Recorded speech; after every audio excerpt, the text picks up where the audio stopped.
C'est magique ce qui se passe ici, parce que quand on commençait en juin, on disait 60 épisodes, on se disait que c'était une folie, c'était inaccessible, c'était presque irréaliste. Et puis, par la grâce de Dieu, on est là. Et quand on voit sur le clap 58e épisode, on se dit waouh, merci Seigneur.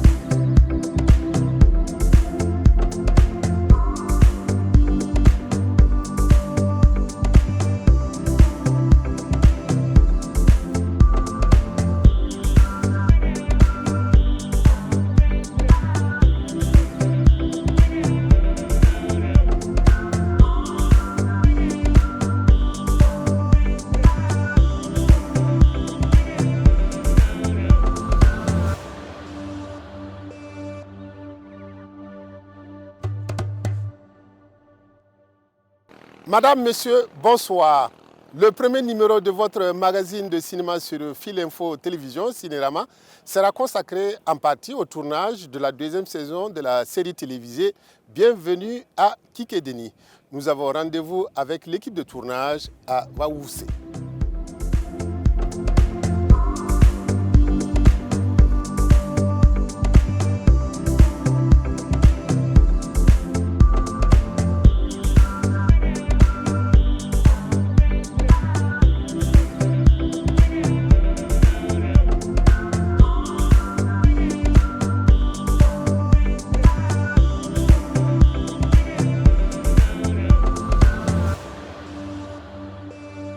Waousé, comme son nom l'indique, n'est pas un village de tout repos.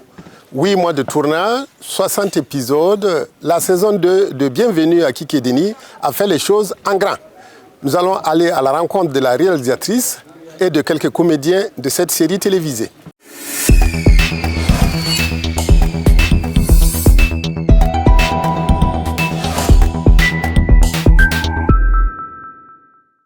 Aminata Diallo-Glé, est-ce que vous êtes au bout du rouleau? Vous êtes satisfaite du travail abattu depuis le mois de juin?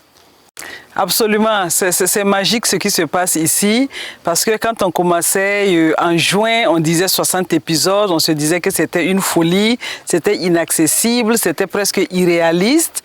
Et puis, par la grâce de Dieu, on est là. Et quand on voit sur le clap 58e épisode, on se dit waouh, merci Seigneur, quoi. Donc là, vraiment, on voit le bout du tunnel. Alors, 8 mois, je crois qu'un plateau pareil n'a jamais eu lieu au Burkina. Qu'est-ce qui vous a donné le tonus et la volonté, la détermination de poursuivre cette belle aventure? Je rends grâce à Dieu parce que j'ai une très bonne équipe.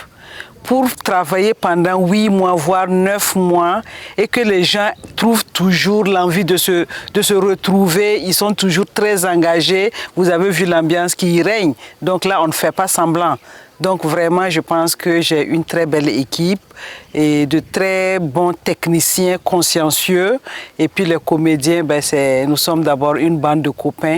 Donc c'est clair que ça facilite le travail. Alors vous avez une double casquette. Vous êtes en même temps comédienne, vous êtes réalisatrice, vous êtes productrice. Voilà, donc ces multiples casquettes, elles vous vont très bien. C'est souvent difficile à les porter. Par moments, on est vraiment crevé. Mais ça va. La production, je la fais en amont. Une fois que j'ai réussi à mobiliser le minimum de fonds qu'il faut pour travailler et à mettre l'équipe en place, j'ai 2 directeurs de production, Kouka et puis Yamiogo, donc qui m'aident beaucoup avec la régie. Et côté artistique, j'ai Hildever Meda, qui est le directeur de casting, donc qui m'aide aussi par rapport à déjà trouver les comédiens qu'il faut et à travailler avec eux en amont. Donc ça fait que quand je prends la main, et les choses sont plus ou moins maîtrisées, quoi.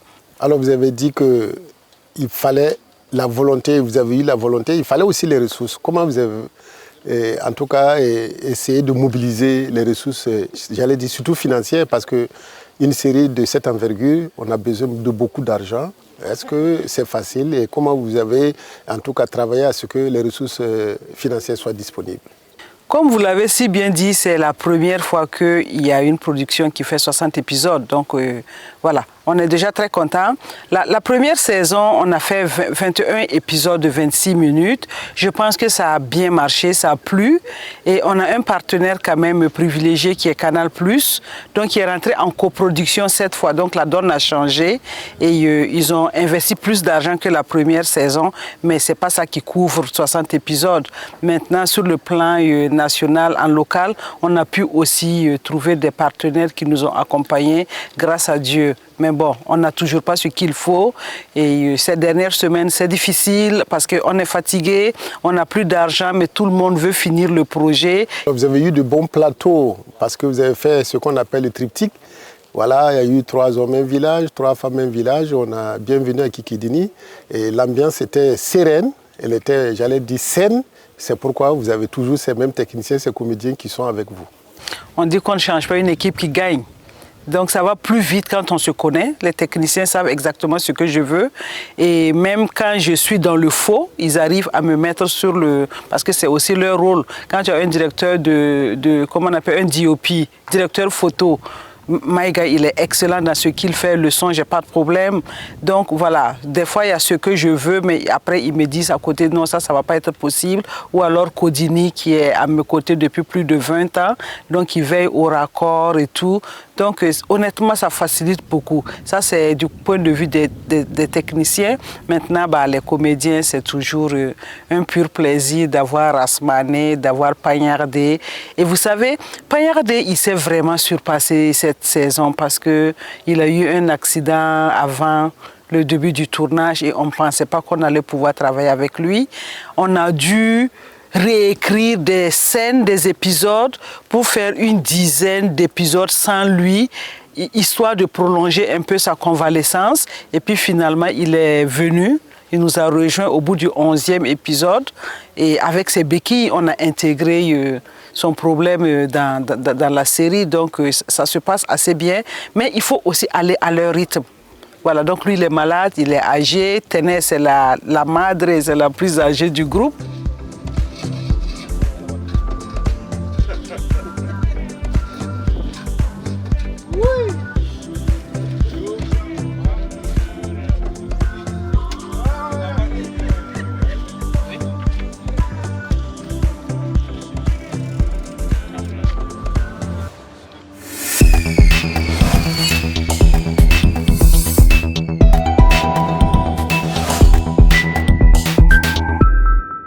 Quel serait le triptyque 3 hommes, un village, 3 femmes, un village, bienvenue à Kikidini, sans le talent de cette grande comédienne qui a traversé les temps et qui a écumé tous les plateaux de cinéma au Burkina Faso.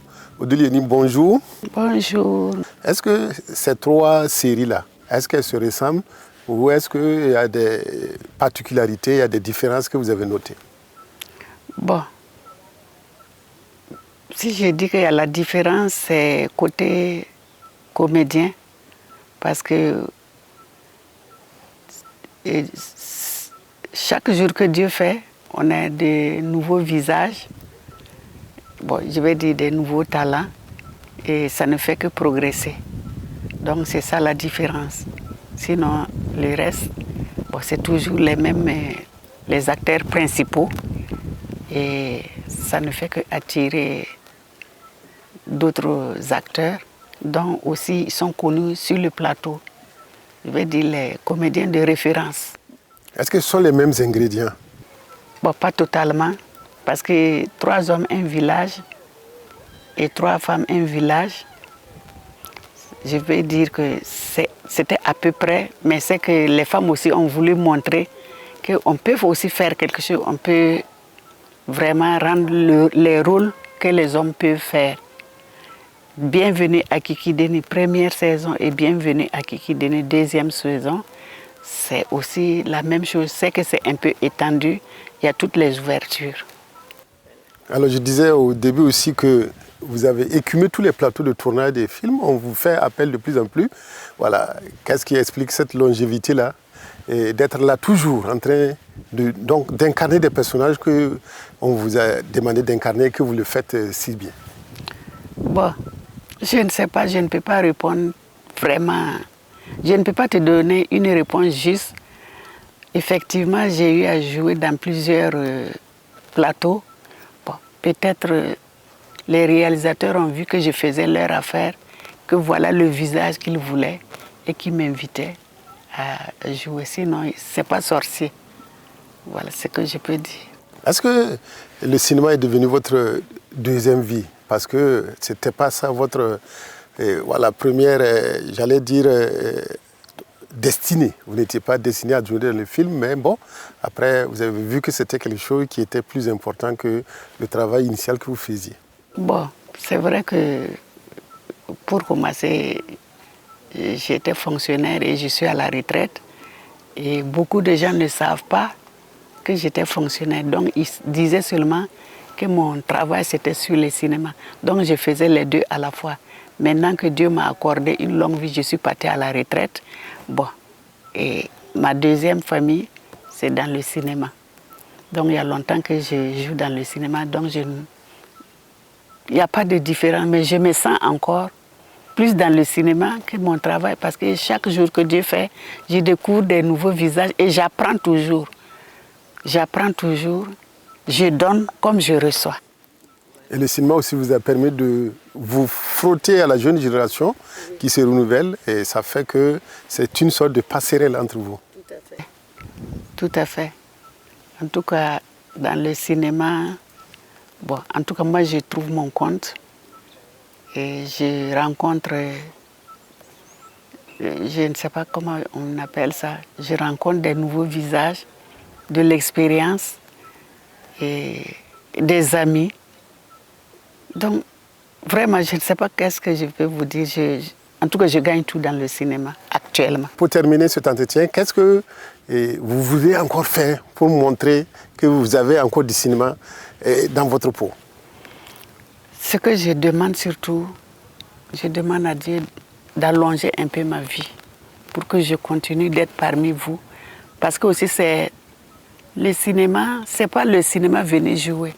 C'est une famille, c'est, disons, c'est, je suis avec les médecins qui sont en train de me soigner.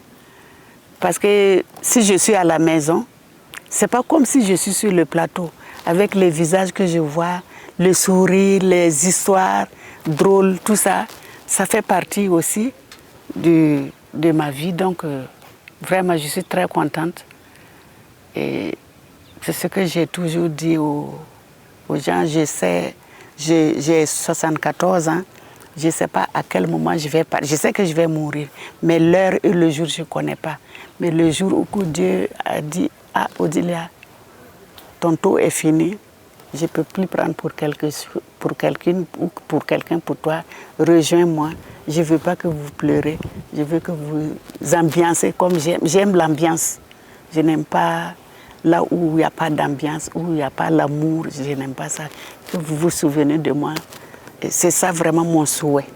C'est ça mon souhait. C'est vrai que ça serait douloureux, mais c'est comme ça la vie.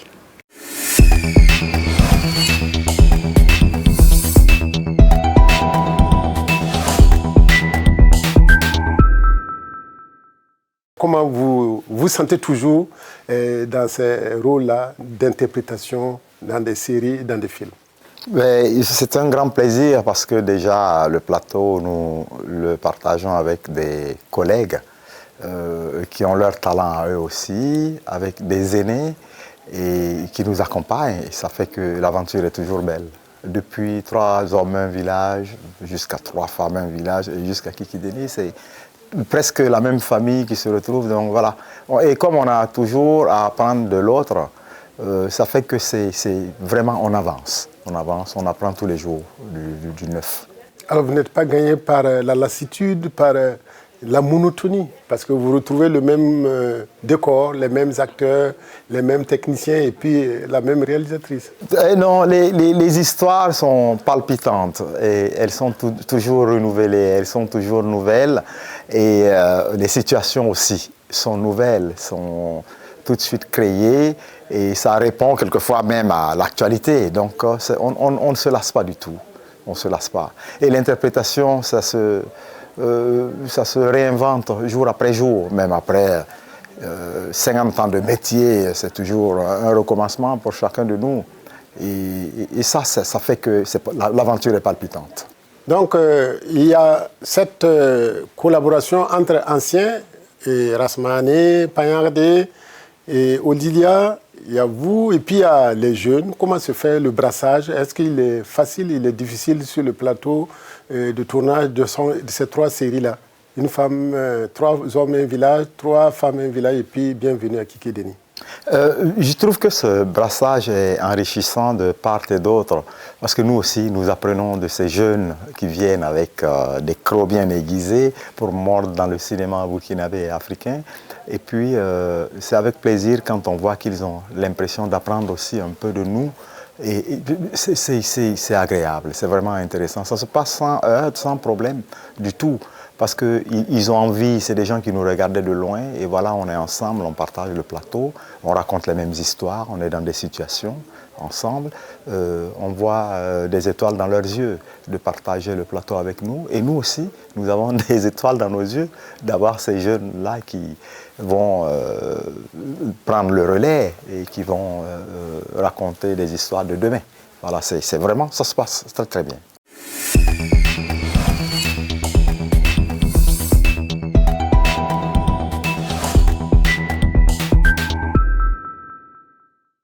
Comment vous trouvez actuellement le cinéma africain, le cinéma burkinabé, le cinéma africain? Quel regard critique vous avez apporté et quels sont les segments qui sont les plus en difficulté? Nous avons trouvé le cinéma au moment où, en fait, c'était du cinéma de terrain. C'est-à-dire que rien ne nous a été facile. Que ce soit au niveau de la formation et tout, beaucoup ont commencé même dans le tas, mais un cinéma qui était très exigeant dans ses codes, fallait vraiment être les meilleurs. C'est-à-dire, nous, on a commencé avec le cinéma qui voulait s'affirmer, qui voulait être le meilleur. Un cinéma militant, mais un cinéma de qualité. Parce que pour pouvoir donner un message militant, il faut aussi l'appuyer par une production derrière qui est très rigoureuse. Donc nous avons grandi avec ça. Aujourd'hui, c'est vrai qu'il y a les nouvelles technologies qui sont venues, mais je crois qu'il est venu un peu du mauvais côté chez nous, parce qu'on l'a traduit en une sorte de facilité. Or, la rigueur cinématographique, elle est partout la même. C'est-à-dire qu'il n'y a pas un cinéma qu'on va pardonner parce qu'il a été fait à base de numérique, et un cinéma à partir de la pellicule. C'est les mêmes exigences esthétiques, c'est les mêmes exigences techniques, c'est des contenus très forts. Toutes choses qu'on ne retrouve pas aujourd'hui, parce que quand vous regardez les films aujourd'hui, les contenus sont d'une légèreté, il n'y a aucune profondeur, ils ne nous renvoient pas à des référents précis. On va à la solution la plus facile, regarder autour de nous, c'est des films de ville. J'allais dire entre guillemets. Or, l'Afrique, par exemple, regorge de sujets, de très grands sujets. Mais pourquoi on ne les traite pas? Il y a Bokari Couteau, il y a Samouri, il y a Sonia Alibert, il y a Biton Koulibaly, il y a tant de sujets, de Soundata Keita, des sujets, et même allons dans l'émotionnel, on a des grands sujets d'amour en Afrique, on a des grands sujets de haine, on a des combats. Donc on n'a rien en fait traité de l'Afrique.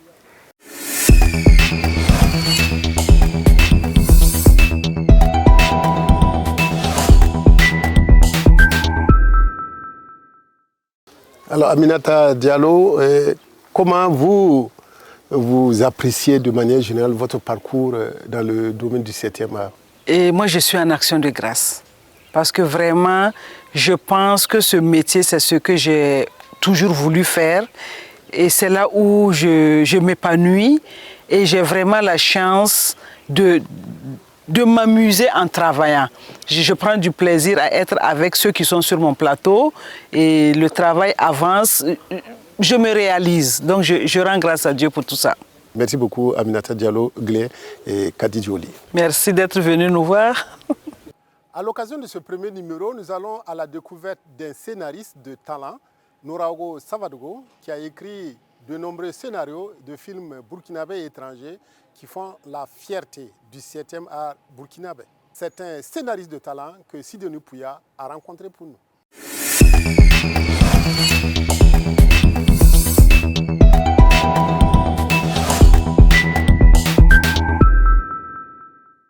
Un scénario doit t'amener à regarder au moins 2 ou 3 fois pour être sûr que tu as compris.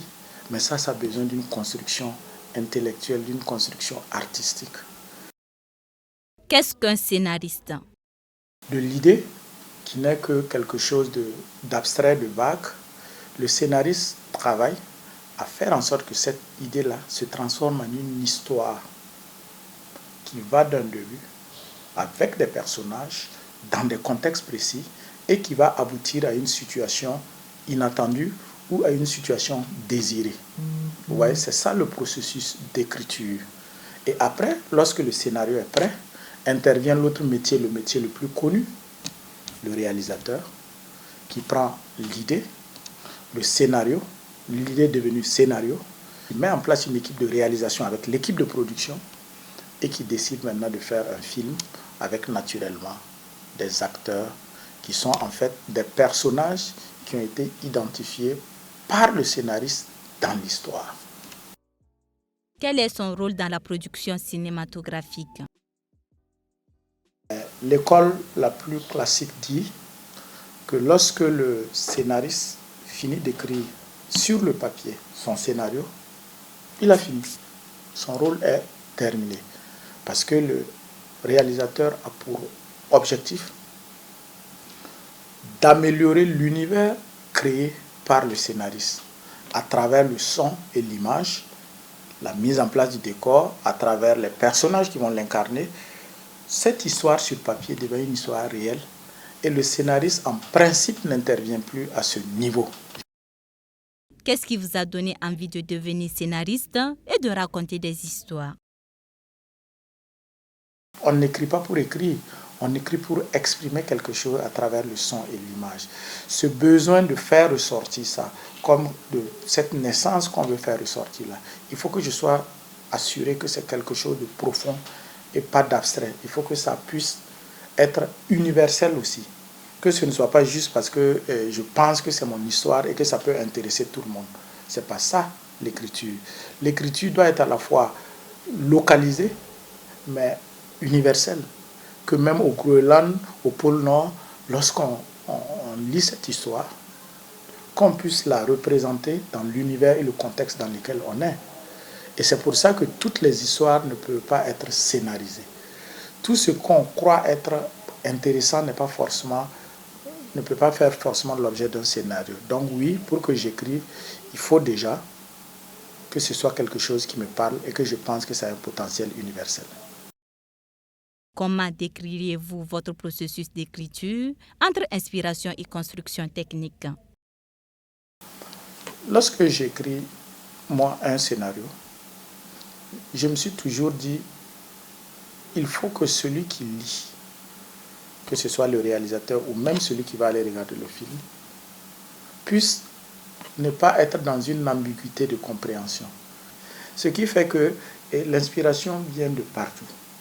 Du bout de papier que j'ai pris sur la route en train de lire, de l'interview qu'on est en train de faire qui peut m'amener à me dire, tiens, si je fais une série ou une histoire ou un long métrage sur aujourd'hui une jeune dame qui vient interviewer quelqu'un, qu'est-ce qui peut se passer? C'est la question de et si, on part d'un point en se disant, et si je fais ça, qu'est-ce qui devient? Et on évolue. Vous êtes à l'affiche de plusieurs films célèbres. Commissariat de Tampi, l'As du lycée, affaires publiques. Comment choisissez-vous les thématiques abordées? Est-ce qu'ils sont inspirés des faits de société? Écrire, c'est véritablement rentrer dans un parcours initiatique. Parce qu'en même temps que tu écris sur le papier, En même temps, tu dois représenter la scène au niveau de ton esprit. C'est comme si tu faisais un jeu d'aller-retour. Tu écris, tu rentres dans la scène, tu vérifies si ça fonctionne, et tu ressors et tu relis pour voir si c'est vraiment ça fonctionne.